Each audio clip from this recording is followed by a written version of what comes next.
And now chapter 17, Punishment and Reward of Kali.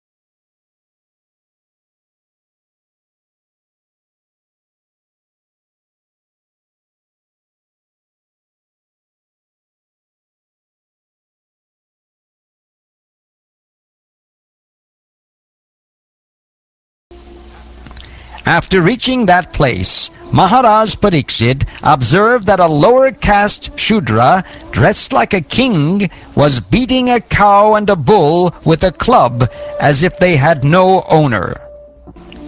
The bull was as white as a white lotus flower. He was terrified of the Shudra who was beating him, and he was so afraid that he was standing on one leg, trembling and urinating.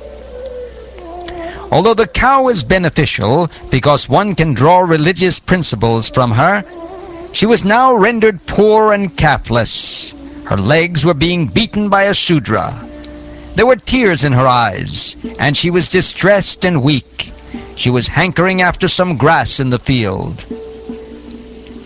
Maharaj Pariksit, well equipped with arrows and bow, and seated on a gold-embossed chariot, spoke to him, the Shudra, with a deep voice resounding like thunder.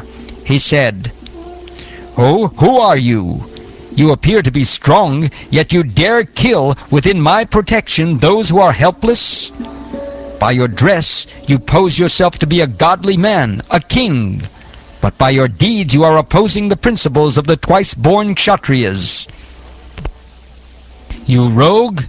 Do you dare beat an innocent cow because Lord Krishna and Arjun, the carrier of the Gandiva bow, are out of sight? Since you are beating the innocent in a secluded place, you are considered a culprit and therefore deserve to be killed." Then he, Maharaj Pariksit, asked the bull, "Oh, who are you? Are you a bull as white as a white lotus? Or are you a demigod? You have lost 3 of your legs and are moving on only 1. Are you some demigod causing us grief in the form of a bull?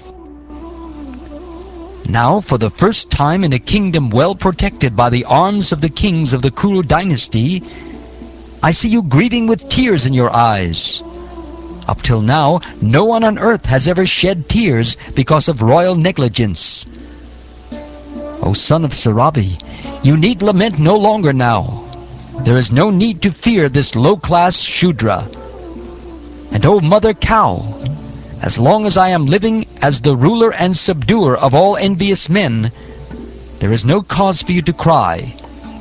Everything will be good for you.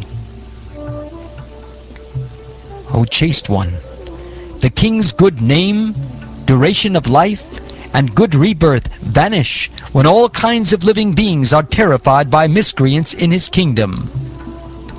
It is certainly the prime duty of the king to subdue first the sufferings of those who suffer. Therefore I must kill this most wretched man, because he is violent against other living beings."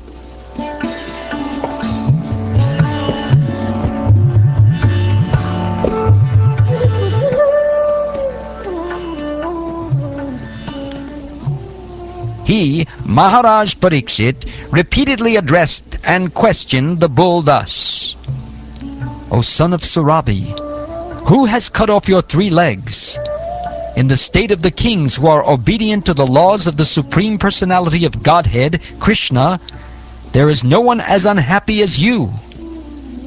O bull, you are offenseless and thoroughly honest. Therefore I wish all good to you.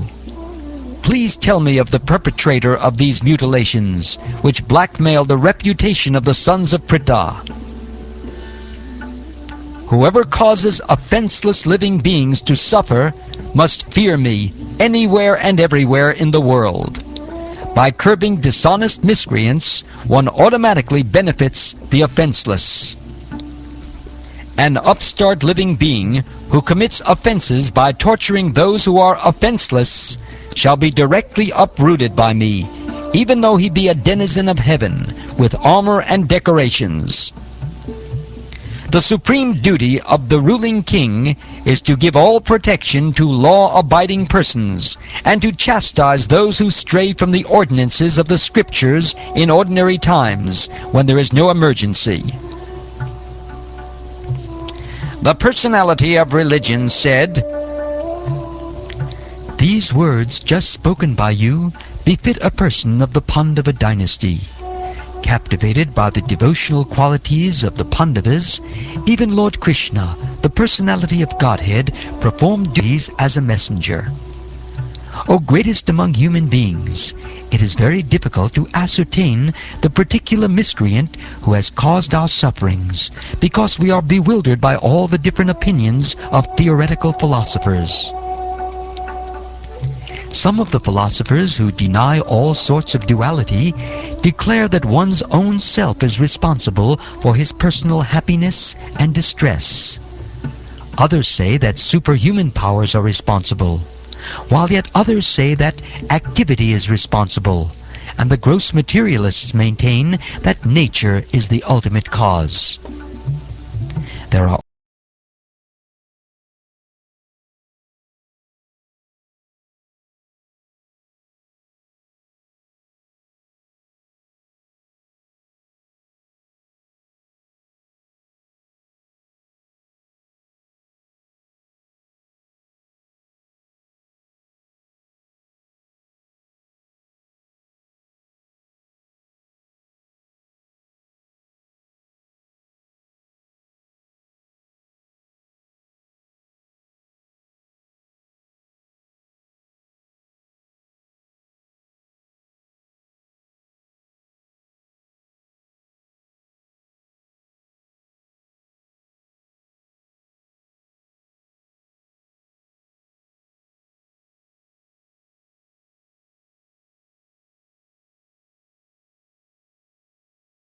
form of a bull. You know the truth of religion, and you are speaking according to the principle that the destination intended for the perpetrator of irreligious acts is also intended for one who identifies the perpetrator. You are no other than the personality of religion. Thus it is concluded that the Lord's energies are inconceivable. No one can estimate them by mental speculation or by word jugglery. In the age of Satya, or truthfulness, your 4 legs were established by our 4 principles of austerity, cleanliness, mercy, and truthfulness. But it appears that 3 of your legs are broken due to rampant irreligion in the form of pride, lust for women, and intoxication. You are now standing on 1 leg only, which is your truthfulness, and you are somehow or other hobbling along. But quarrel personified, or Kali, flourishing by deceit, is also trying to destroy that leg. The burden of the earth was certainly diminished by the personality of Godhead and by others as well. When he was present as an incarnation, all good was performed because of his auspicious footprints. Now she, the chaste one, being unfortunately forsaken by the personality of Godhead, laments her future with tears in her eyes, for now she is being ruled and enjoyed by lower-class men who pose as rulers.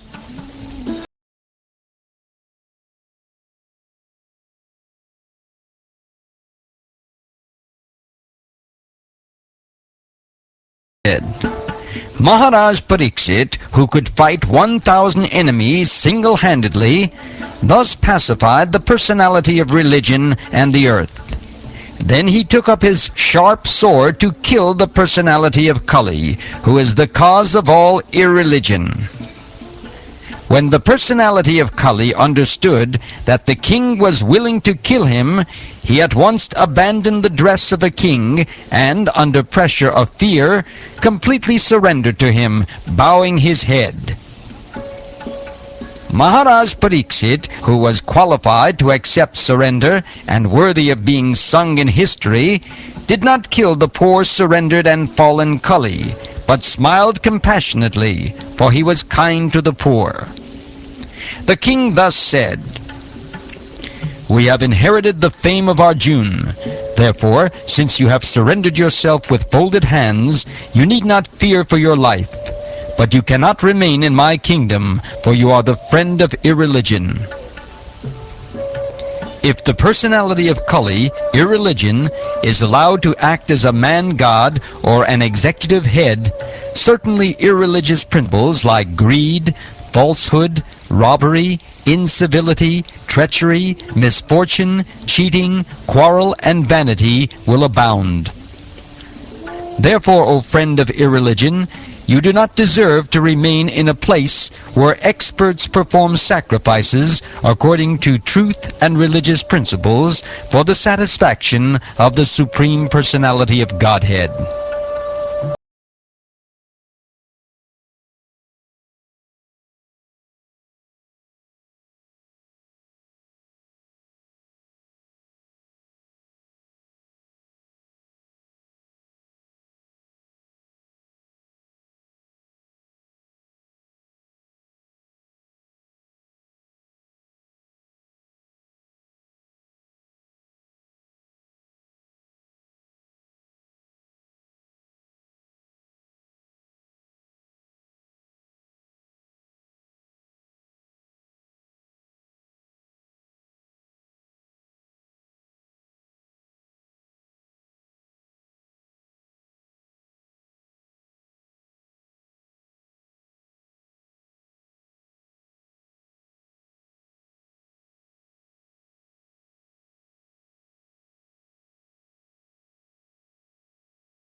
Pariksit, thus being petitioned by the personality of Kali, gave him permission to reside in places where gambling, drinking, prostitution, and animal slaughter were performed.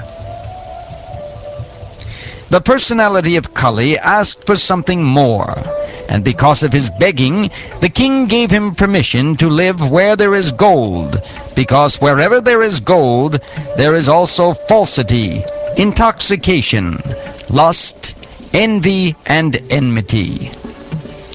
Thus, the personality of Kali, by the directions of Maharaj Pariksit, the son of Uttara, was allowed to live in those 5 places.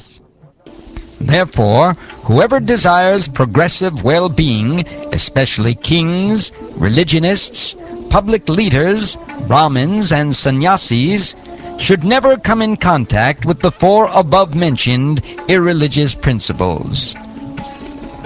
Thereafter, the king re-established the lost legs of the personality of religion, the bull, and by encouraging activities, he sufficiently improved the condition of the earth. The most fortunate Emperor Maharaj Pariksit, who was entrusted with the kingdom of Hastinapur by Maharaj Yudhishthir when he desired to retire to the forest, is now ruling the world with great success due to his being glorified by the deeds of the kings of the Kuru dynasty.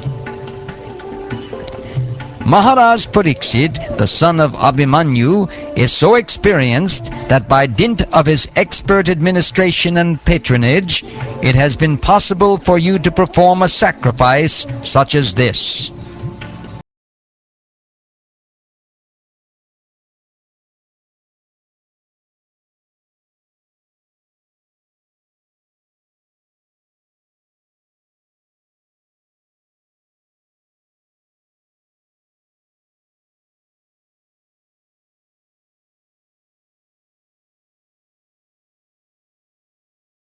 17th chapter of the first canto of the Srimad Bhagavatam, entitled Punishment and Reward of Kali.